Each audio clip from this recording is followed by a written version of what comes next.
Halo pemirsa, apa kabar Anda hari ini? Semoga selalu sehat di masa pandemi dan selalu bersemangat untuk menjalani aktivitas. Bagi pemirsa yang harus tetap bekerja di luar rumah, jangan lupa untuk selalu menggunakan masker. Hari ini program Berita Newspoint hadir menjumpai Anda bersama saya, Belinda Amanda. Selama 30 menit ke depan, Newspoint akan menyajikan berita terbaru seputar Universitas Brawijaya dan Malang Raya. Jangan kemana-mana, keep on our channel Newspoint.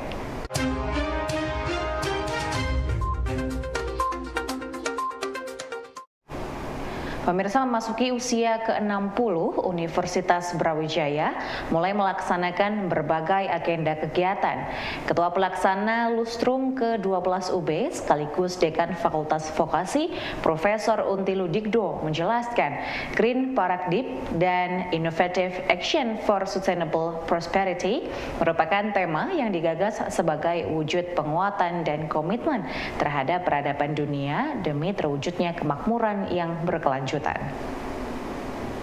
Lustrum ke-12 Universitas Brawijaya ini kita mengambil tema yang sesungguhnya sangat luar biasa bagi penguatan institusi kita sekaligus wujud komitmen kita pada peradaban dunia.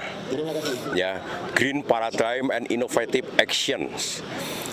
Jadi paradigma kita di dalam menjalankan berbagai aktivitas akademik maupun non-akademik itu adalah terkait dengan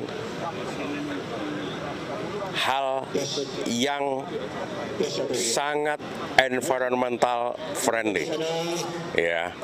Jadi bumi kita yang saat ini sedang mengalami degradasi kualitas itu harus kita tata ulang interaksi kita dengannya. Nah, hal itu kita lakukan dengan aksi-aksi inovasi.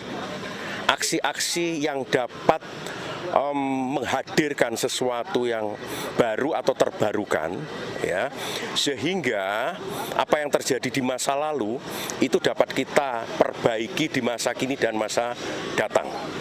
Nah, ujung dari semua itu adalah terwujudnya kemakmuran yang bersinambung, kemakmuran yang berkelanjutan.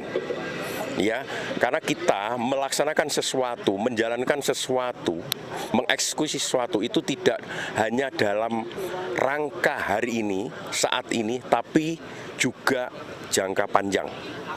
Nah, ini yang kita ingin lakukan dan ini suatu wujud komitmen Universitas Brawijaya untuk berkontribusi pada dunia dan peradaban kita. Dalam rangka Lustrum ke-12 UB, Fakultas Vokasi sebagai tuan rumah pelaksana mengadakan perlombaan sepak bola mini yang diikuti oleh seluruh sivitas akademika UB. Dengan mengusung jargon menjunjung tinggi sportivitas, perlombaan ini diharapkan dapat menjadi ajang silaturahmi serta menguatkan hubungan antar sivitas. Lebih dari sebagai suatu pertandingan, ini adalah sesuatu yang bersifat menyenangkan, menggembirakan, membahagiakan, dan kemudian menguatkan interaksi antar sivitas akademik Brawijaya. Kami sangat ingin gitu ya, kita keluarga besar Brawijaya itu dapat saling mengenal satu sama lain, kemudian dapat saling menguatkan, bersinergi menjadikan Universitas Brawijaya kuat dan terbaik.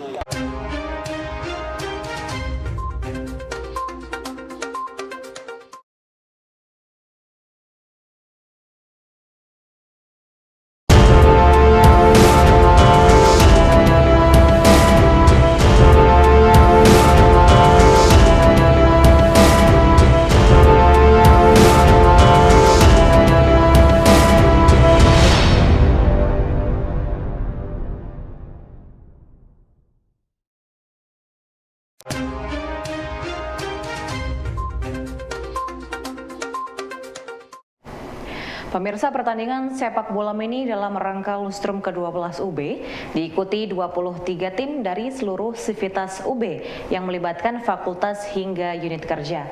Kegiatan yang dilaksanakan dengan sistem gugur di 8 besar ini menggunakan aturan FIFA dan menghadirkan Munir yang merupakan wasit dari Persema yang memiliki pengalaman di bidang sepak bola. Lomba ini sebenarnya diadakan dalam rangka yang pasti dalam rangka lustrum ya. Yang kedua untuk juga memeriahkan dan juga ajang silaturahmi. Makanya kami menggunakan bola plastik. Kalau menggunakan bola bola kulit atau bola asli, akan lebih banyak seperti gesekan-gesekan nanti. Makanya ini semua sudah disepakati oleh semua fakultas saya rasa ya, semua fakultas, karena menggunakan bola plastik saja untuk sebagai hiburan dan ajang silaturahmi untuk semua sivitas Universitas Brawijaya. Jalannya pertandingan sebenarnya menggunakan dari awal ya, sebenarnya menggunakan yang menggunakan yang sistem gugur langsung.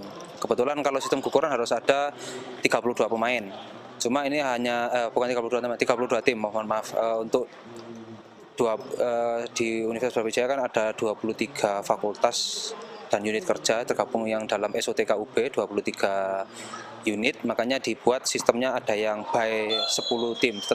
Tetapi tadi pada saat pembukaan dari ketua panitia lustrumnya sendiri meminta setengah kompetisi di awal supaya ketemu semua nanti. Kemudian nanti diharapkan pada jalan kedepannya nanti supaya dilakukan memang setengah kompetisi untuk biar bertemu semua nanti. Nanti sistem gugurnya dimulai pada saat 8 besar atau nanti mulai perempat final, mulai dibuat sistem gugur nanti. Kemudian ini karena kan walaupun sepak bola tetap harus ikut aturan FIFA ya, makanya dipakai wasit yang memiliki pengalaman di bidang sepak bola. Jadi kebetulan dari Universitas Brawijaya kan ada beberapa pemain-pemain bola yang masih aktif hingga sekarang, juga yang ada pengalaman wasit juga aktif hingga sekarang, makanya kami menggunakan dari jasa dari UB sendiri, dari pegawai sendiri kan, karena juga melihat pengalaman dari yang mereka miliki. Kalau di UB sendiri kan ada namanya sepak bola Korpri. Sepak bola Korpri kan ajang ulang tahun dari Korpri UB kan, itu ada batasan umur 40 ke atas. Jadi kalau yang muda-muda tidak bisa ikut. Nah, ini kebetulan DS kami ingin mencoba yang lain, sebenarnya dari awal ingin mencoba bola kulit ya, tapi karena lapangan besarnya digunakannya karena juga ada terbentuk dengan jadwal yang lain, makanya kami menggunakan lapangan ini cuma disepakati bola plastik aja wis supaya lebih meriah. Terus kemudian nanti dibuat umurnya bebas. Nah, makanya semua yang muda-muda bisa ikut. Jadi kelihatannya bisa lebih meriah. Melalui matching fund, Guru Besar FTPUB, Profesor Imam Santoso membuat inovasi dengan memanfaatkan limbah ikan untuk digunakan sebagai bahan fortifikasi pada makanan dan body care. Dengan memanfaatkan teknologi sederhana serta menggunakan bahan-bahan alami, inovasi pemanfaatan limbah ikan ini kedepannya diharapkan dapat melibatkan UMKM. Tentu kita memanfaatkan teknologi yang untuk nanokalsium, kita tentu menggunakan teknologi yang mampu untuk menghasilkan ukuran yang mendekati nano ya. Kemudian dan dengan berbagai proses tentunya, proses fisik kimia.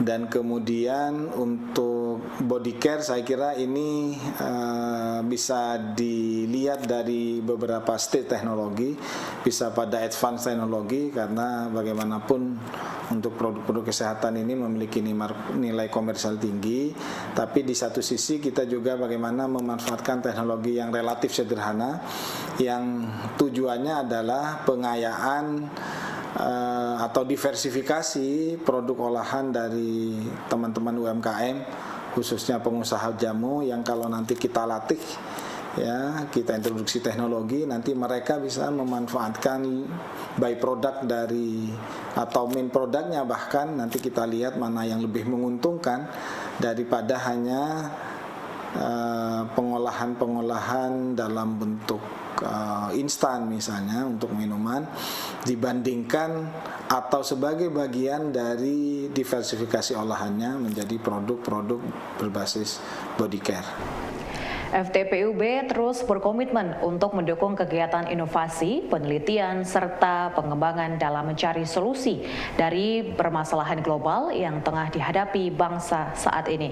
Dengan adanya inovasi pemanfaatan limbah ikan sebagai bahan fortifikasi pada makanan dan body care, Guru Besar sekaligus Dekan FTPUB, Profesor Imam Santoso berharap dapat berkontribusi dalam pengembangan ekonomi berbasis memanfaatkan produk dengan nilai lebih tinggi dengan hasil produk samping. Baik, jadi sangat relevan. Jadi memang tema yang kita angkat itu adalah green economy. Jadi pengembangan ekonomi berbasis resources kita yang berbasis konservasi, berbasis pemanfaatan byproduct untuk menghasilkan dan bahkan memberikan nilai atau value yang jauh lebih kuat justru dari hasil-hasil produk samping yang kita optimalisasi. Makanya dua, limbah tulang ikan dan kepala ikan, kemudian limbah atau byproduct dari olahan jamu. Nah, ini dua-duanya kita optimalkan untuk memperkaya salah satunya produk body care kita ini. Bisa dilihat semua freezer dari keluarga muda itu isinya adalah frozen food.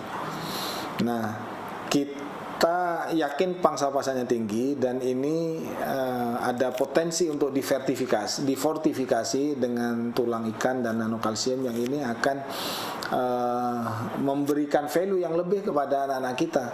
Jadi tidak mungkin kekurangan kalsium. Bagi yang usia produktif dan usia lanjut, kebutuhan kalsiumnya juga sudah secara alami dengan mengkonsumsi produk-produk frozen yang sudah kita fortifikasi ini akan terasupi.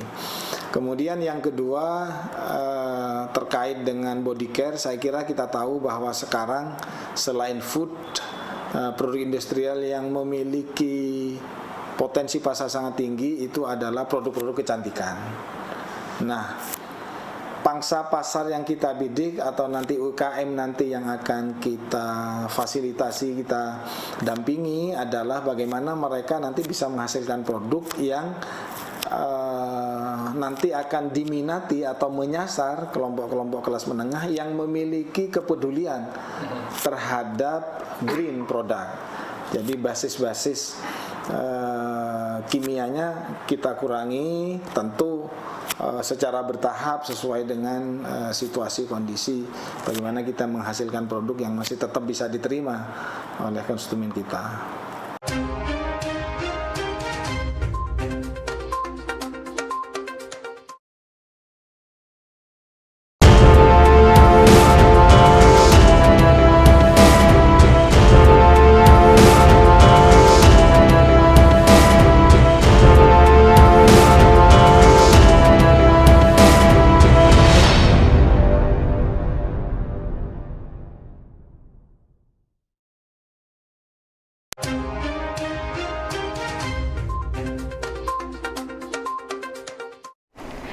Di hari jadi VIA UB yang ke-64 tahun, VIA UB meluncurkan website terkait kegiatan penting hingga perjalanan VIA dari dulu hingga sekarang yang terdokumentasi dalam fitur foto ataupun video dan juga layanan lainnya. Untuk VIA UB sendiri, kita memang dalam acara DIES ini juga melaunching website kita yang baru. Jadi kita sekarang sudah memperbarui dan tentunya untuk kebutuhan internasionalisasi. Jadi kita sudah launching kebutuhan website baru yang ini bisa bermanfaat untuk stakeholder kita. Kemudian kita juga akan launching SIMemory.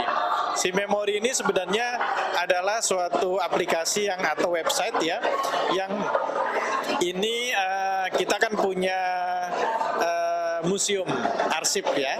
Nah, ini SIMemory ini untuk merekam event-event penting ya, dan ini merupakan sejarah dari VIA mulai dari awal sampai sekarang, sehingga insya Allah nanti semua terdokumentasi menjadi arsip yang ada di VIA UB dari awal sampai sekarang ya. Pemirsa, siaran radio dengan teknik punchline menjadi daya tarik bagi pendengar. Membuat kalimat sederhana yang menarik dan menjadi klimaks di akhir kalimat merupakan skill announcing yang dibagikan oleh announcer Hard Rock FM Citra Kirana dalam kelas broadcast talk yang diselenggarakan oleh UB Radio secara luring di Nutri Hub Kota Malang. Baru ya, bagus ya. Tapi apa lah, itu bagus, maksudnya belajar semua. TV iya, radio iya, nantinya mana-mana yang dapat duit di situ ya itu yang dikerjain. Iya bagus, pintar kayak gitu. Teknik siaran KISS, keep it short and simple. Bagaimana sih cara siaran dengan simple tapi tetap mengena gitu ke teman-teman pendengar, dan supaya para peserta yang datang hari ini termasuk diantaranya teman-teman dari UKM Radio Kampus di Kota Malang, kemudian ada juga teman-teman dari SMA yang mempunyai ekskul broadcasting dan juga pemenang challenge dari broadcast talk ini sendiri, supaya bisa mereka mendapatkan ilmu yang bermanfaat nanti ke depannya untuk siaran mereka. Target pengembangan broadcast talk untuk kedepannya, semoga broadcast talk bisa jauh lebih besar daripada ini. Terus juga kita bisa bikin kolaborasi event, lomba dan juga event broadcast talk. Dan semoga harapannya nanti kita bisa mengembangkan broadcast talk di berbagai titik. Untuk pertama mungkin Jawa Timur dulu ya, baru mungkin nasional. Aduh, hari Minggu nih ya Sobat Radio, balikan lagi sama Livi Amanda yang nemenin kamu di pagi hari ini. Barusan aja kamu dengerin lagu dari Jazz Kasmaran, bikin kita jadi berbunga-bunga gitu ya. Tapi yang namanya hubungan itu kan memang sekarang agak sulit gitu ya. Banyak sekali yang sedang mengalami namanya di ghosting. Buat kamu yang mungkin lagi di ghosting atau lagi bertahan dalam hubungan yang gak berstatus, kayaknya lagu dari Fabi Asri bakalan cocok banget. So happy listening untuk kamu, selamat menggalau di siang hari ini.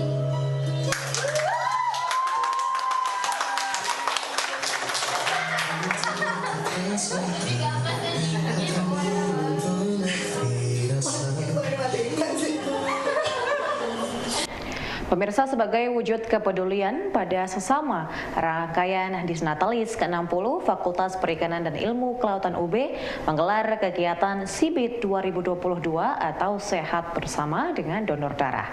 Kegiatan ini diikuti oleh lebih dari 120 pendaftar dari Sivitas Akademika FPIK UB dan kalangan umum. FPIK pada tahun ini merayakan Disnatalis yang ke-60. Pada Disnatalis ini kami merencanakan beberapa kegiatan, salah satunya adalah kegiatan donor darah ini. Jadi kegiatan donor darah ini adalah bentuk kepedulian FPIK kepada saudara-saudara kita yang membutuhkan bantuan berupa darah, karena itu sangat penting ya. Jadi itu sangat penting dan ini bagian dari kontribusi kami untuk membantu saudara-saudara kita yang kesulitan dalam hal mendapatkan darah begitu ya, untuk menyelamatkan jiwa terutama. Per kemarin informasi yang kami peroleh dari teman-teman panitia di lapangan ada 120 lebih yang sudah mendaftar secara online.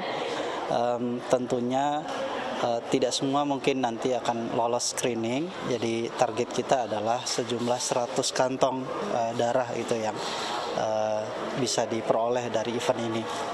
Ini adalah kerjasama kami dengan PMI, karena mereka tentunya yang sudah terbiasa ya melakukan proses pendonoran darah atau pengambilan darah. Jadi semua fasilitas dari teman-teman kami menyediakan tempat dan dibantu oleh teman-teman mahasiswa begitu.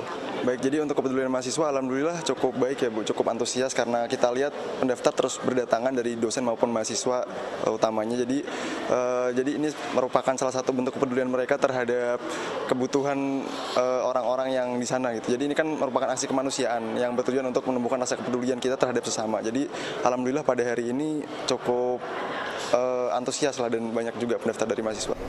Pemirsa, informasi tadi sekaligus menutup perjumpaan kita hari ini.